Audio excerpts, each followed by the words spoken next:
Hello माझ्या शेतकरी मित्रांनो, स्वागत आहे माझ्या चॅनलवर जॉब विथ भूषण. आजच्यासाठी तुमच्यासाठी खूप आनंदाची बातमी घेऊन आलेलो आहे मित्रांनो.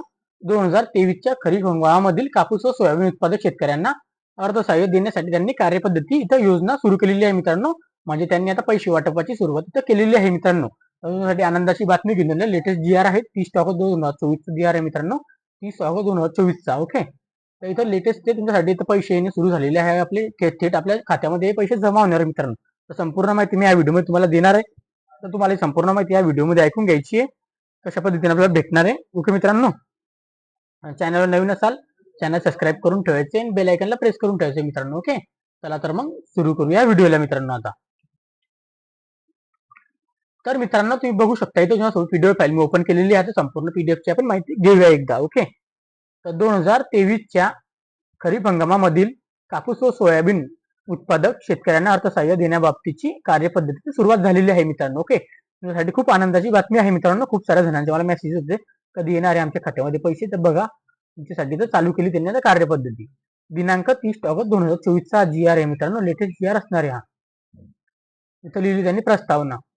माननीय उपमुख्यमंत्री तथा मंत्री वित्त यांनी 5 जुलै 2024 रोजी सन 2024-25च्या अतिरिक्त अर्थसंकल्पीय भाषांमध्ये कापूस व सोयाबीन पिकांचा राज्याच्या शेती उत्पन्नामध्ये मोठा वाटा आहे. मागील वर्षी आंतरराष्ट्रीय घडामोडी व अन्य कारणांमुळे झालेल्या किमतीतील घसरणीमुळे शेतकऱ्यांना नुकसान सोसावे लागले. ओके, त्यानंतर त्यांनी दिलेले शेतकऱ्यांना दिलासा देण्यासाठी खरीपपण हंगामाच्या 2023-24 मध्ये कापूस व सोयाबीन उत्पादक शेतकऱ्यांना 2 हेक्टरच्या मर्यादित प्रति हेक्टरी 5,000 रुपये अर्थसहाय्य देण्याची घोषणा केली आहे. ओके, तर घोषणा केलेली होती त्यांनी. ओके, असं सांगण्यात आले आहे.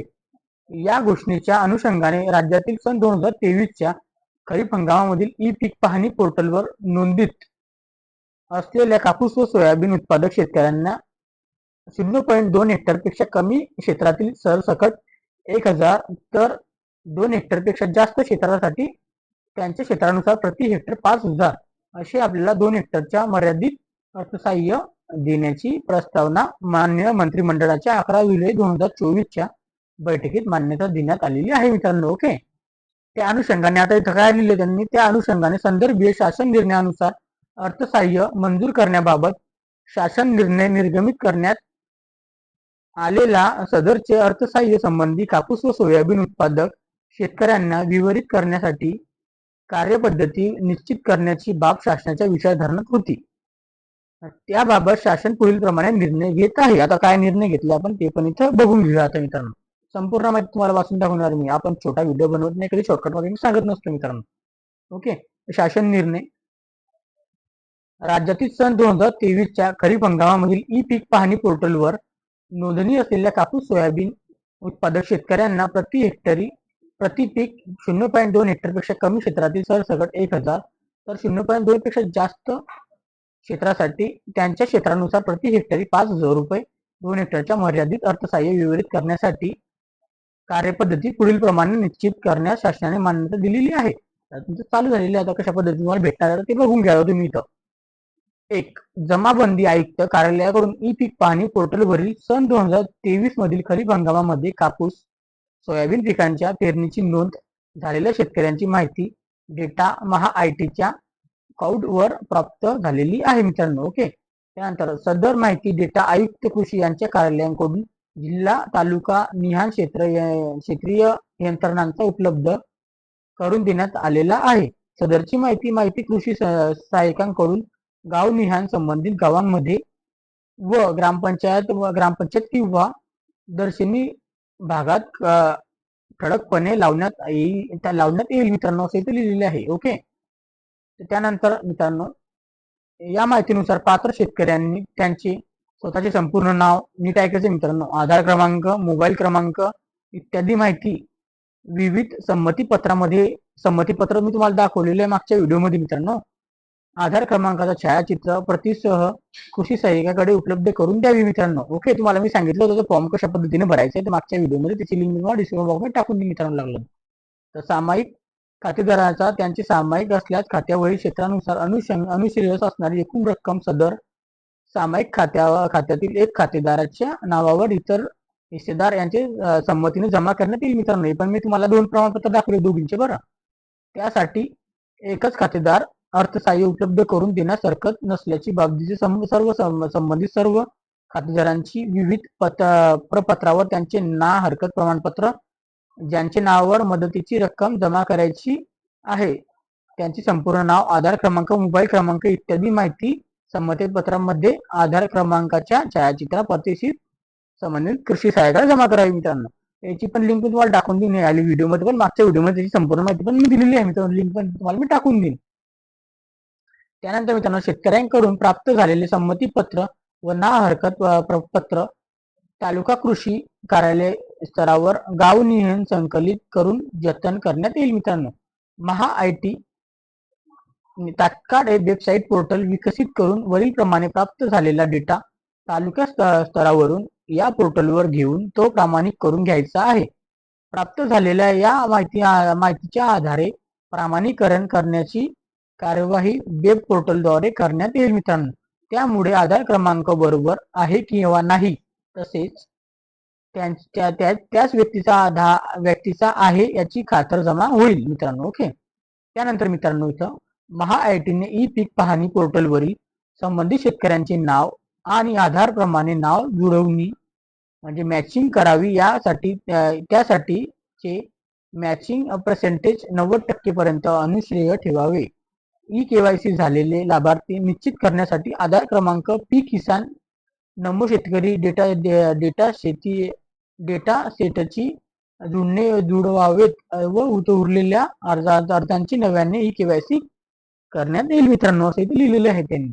आता सदर योजनेतील वैयक्तिक व सामायिक खातेदारांच्या अनुश्रेय अर्थसहाय्याची परिगणना मदत व पुनर्वसन विभागाकडून अनुसरण्याच्या येणाऱ्या कार्यपद्धती करण्याच्या अनुषंगाने वेब पोर्टलचे विकसन करण्यात येईल असं इथे लिहिलेले आहे मित्रांनो. उदाहरणार्थ आता कसं असणार ते बघा, उदाहरण दिले त्यांनी. एक शेतकरी किंवा खातेदार यांच्याकडे सोयाबीन 2 हेक्टर, नीट आहे का मित्रांनो, आणि कापूस 2 हेक्टर क्षेत्र असे 4 हेक्टर क्षेत्र असल्याचा त्यांना प्रति हेक्टरच्या मर्यादेत 5,000 रुपये प्रति हेक्टर नुसार दोन्ही पिकांचे मिळवून 20,000 रुपये अर्थसहाय्य अनुश्रेय राहील मित्रांनो. इम्पॉर्टंट पॉईंट बरं तुमच्यासाठी हा, इथे वाचून घ्यायचे नीट, मी तुम्हाला समजून सांगितलेलं आहे. तर प्रति हेक्टरी आपल्याला 5,000 असे आपल्याला मिळून वगैरे 20,000 असे होणार आहे, कापूस व सोयाबीन मिळून 4 हेक्टर असल्यास असं मित्रांनो. ओके.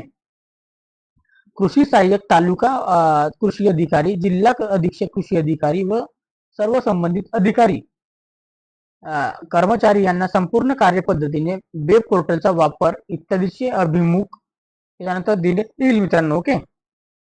महा-आय-टी कडून तयार झालेल्या पोर्टलवर संबंधित कृषी सहाय्यकांना लॉग इन ऍक्सेस देऊन त्याद्वारे कृषी सहाय्यकांना त्यांच्याशी संबंधित नावाचा डेटा माहिती भरण्याची उपलब्ध करण्यात येईल मित्रांनो. त्याच्यानंतर इथे लिहिले त्यांनी 10 नंबरला, कृषी सहाय्यक वेब पोर्टलवरील शेतकऱ्याचा आधार क्रमांक, मोबाईल क्रमांक आणि नाव आधार प्रमाणे माहिती प्रविष्ट करेल. त्यानंतर सदर माहिती तालुका कृषी अधिकारी यांच्या लॉग इन मधून पोर्टल इच्छुक पद्धतीने इथे लिहिलेले आहे तपासली जाईल व जिल्हा अधीक्षक कृषी अधिकारी यांच्याकडे पुढील कारवाईसाठी पोर्टलद्वारे पाठवण्यात येईल मित्रांनो. ओके. त्याच्यानंतर इथं 12 नंबरला त्यांनी लिहिले आहे, सदर माहिती जिल्हा अधीक्षक कृषी अधिकारी यांच्या लॉग इन मध्ये पोर्टल इच्छुक पद्धतीने तपासली जाईल व आयुक्त कृषी कार्यालयाकडे पुढील कारवाई पोर्टलद्वारे पाठवण्यात येईल मित्रांनो. त्यानंतर प्रत्येक तालुक्यातील 2 गावातील माहिती त्यांच्या अर्थसहाय्याबाबत उपविभागीय कृषी अधिकाऱ्याकडून तपासणी करण्यात येईल मित्रांनो. इथं सांगितलेले आहे कोण कोण आपले डॉक्युमेंट तपासणार आहे.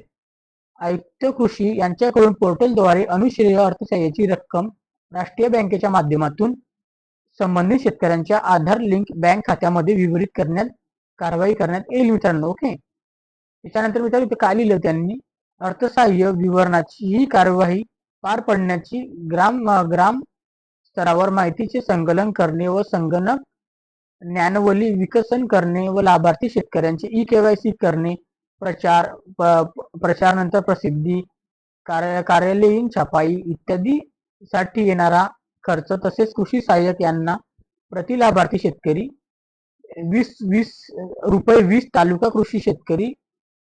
कृषी अधिकारी, त्याच्यानंतर जिल्हा अधीक्षक कृषी अधिकारी यांना प्रति लाभार्थी शेतकरी प्रत्येकी 5 रुपये प्रमाणे इत्यादी एकूण अर्थसहाय्याच्या कमाल 2% मर्यादित निधी हा प्रशासकीय खर्च म्हणून खर्ची टाकण्यास मान्यता देण्यात येत आहे मित्रांनो. त्यानंतर इथे लिहिलं त्यांनी, सदर शासन निर्णय माननीय मुख्यमंत्री व माननीय उपमुख्यमंत्री गृह, त्यानंतर माननीय उपमुख्यमंत्री तथा त्याच्यानंतर वित्त नियोजन यांच्या मान्यतेनुसार निर्मित करण्यात येत आहे मित्रांनो. अशा या संतोष कराड उपसचिव महाराष्ट्र शासन यांच्याकडून राज्यपालाच्या आदेशानुसार हा जी आर आलेला आहे मित्रांनो. याची मी लिंक तुम्हाला डिस्क्रिप्शन बॉक्समध्ये टाकून देईल आणि तुम्हाला संपूर्ण माहिती कळलेली असेल मित्रांनो. ओके, संपूर्ण माहिती तुम्हाला वाचून दाखवलेली आहे. तुम्हाला हेक्टरी किती पैसे मिळणार आहे पण मी तुम्हाला सांगितलेले आहे. याच्या व्यतिरिक्त तुम्हाला काही डाऊट असेल, त्यांची कार्यपद्धती चालू झालेली आहे. तुम्हाला थेट तुमच्या बँक खात्यामध्ये आता पैसे येणार आहे मित्रांनो. ओके, त्यांची कार्यपद्धतीचं सुरुवात झालेली आहे इथं काम करण्याची. ओके, आता याच्या व्यतिरिक्त काही डाऊट असेल तर कमेंट बॉक्समध्ये तुम्ही मला कमेंट करू शकता आणि तुम्हाला तो फॉर्म कोणता भरायचा होता, पत्राचा फॉर्म, संमती पत्राचा फॉर्मची लिंक मी डिस्क्रिप्शन टाकून देईन तुम्हाला. त्याचा पण स्पेशल व्हिडिओ मी बनवलेला आहे मित्रांनो, तो पण त्याची पण लिंक तुम्हाला डिस्क्रिप्शन बॉक्समध्ये टाकून देईन.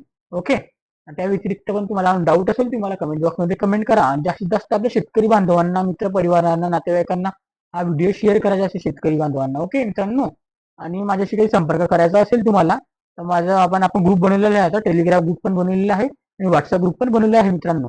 त्या दोघी आपल्याला ग्रुपमध्ये आपल्याला जॉईन होऊन जायचं. तिथे मी डेली अपडेट तुमच्यासाठी मी घेऊन येत असतो, नवीन नवीन माहिती वगैरे मित्रांनो. ओके, तर सेंड करत असतो मी त्या ग्रुपमध्ये, टेलिग्रामवर पण व्हॉट्सअपला पण मित्रांनो. ओके, त्या व्यतिरिक्त माझ्याशी ऑफिशियल चॅनल लिंक पण दिलेली आहे, इंस्टाग्राम फेसबुक, तिथं पण मला फॉलो करा, मेसेज करू शकता. त्यानंतर तुम्हाला ट्रेडिंग वगैरे शिकायचं असेल तर आपलं ट्रेडिंग रिलेटेड एक चॅनल बनवलेलं आपण, ट्रेड विथ भूषण, तिथं तुम्हाला सबस्क्राईब करून ठेवायचं मित्रांनो. ओके, त्याच्यानंतर मित्रांनो तुम्हाला हा व्हिडिओ आवडला असेल तर नक्की एक लाईक जरूर करून ठेवा आणि चॅनल नवीन हा चॅनल सबस्क्राईब करून ठेवायचं आणि बेल आयकन प्रेस करून ठेवायचं मित्रांनो. अशा नवीन नवीन माहिती तुमच्यासोबत मी लेटेस्ट माहिती घेऊन येत असतो मित्रांनो. ओके, अशाच माहितीसाठी आपण आता भेटूया नेक्स्ट व्हिडिओमध्ये. तोपर्यंत